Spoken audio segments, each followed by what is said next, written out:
on this trend around generative AI and deep fakes. It's also making sort of lots of headlines. So you can get deep fakes of people, visuals, products, and it's almost becoming indistinguishable from sort of human content.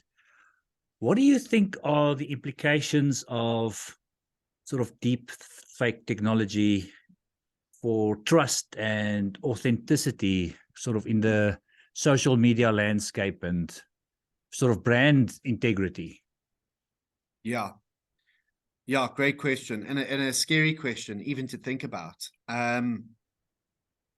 The man I mentioned a little bit earlier on, Daniel Hume, talks about, you would have heard the theory of the singularity, right? The moment in time where hypothetically human cognitive power is exceeded by machine cognitive capability. So when machines can do what humans can do just better at a holistic scale, right? Like there's this theory and hypothesis. Nobody knows whether it will happen. But when do you think it's going to happen? When do you think it's going to happen? I'm going to take the fifth on that one. No, I mean, I think it's highly likely that in the next few decades, we will develop computers or a system of, or a network of computers that can replicate to some degree the complexity and intricacy of human neurobiology. Will that result in a level of awareness or sentience? We don't know. I don't think so. Yeah.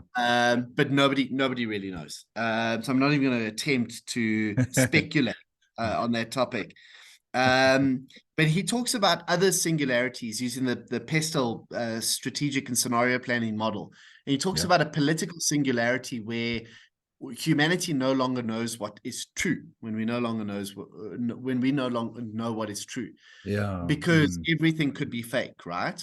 And in a weird way, Ruan, like I almost think that's a good thing.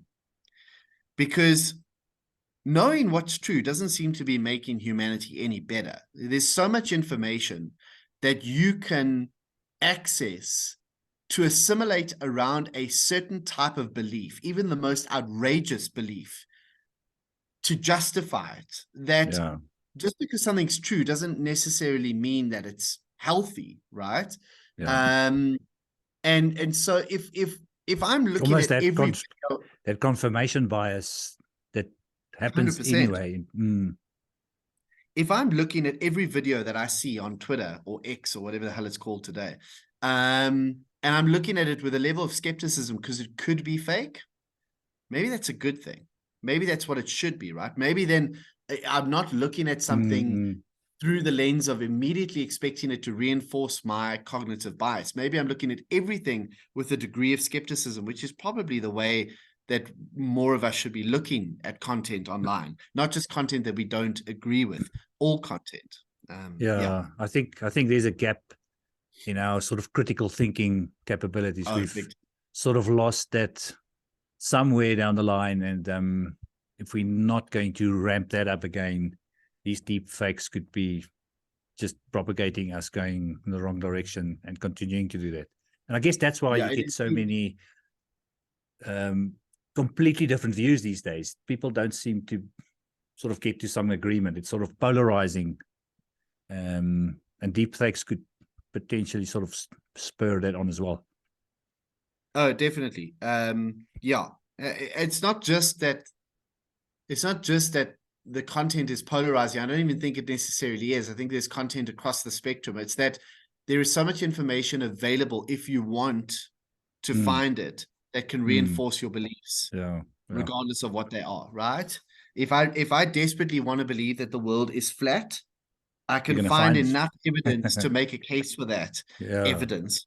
And I can start to kind of buy into my delusion, whereas before you would almost have to defer to sort of centralized expertise to make that kind of decision or make that kind of assertion. Today, it seems you can delude yourself in any way you want to with absolute impunity. Yeah.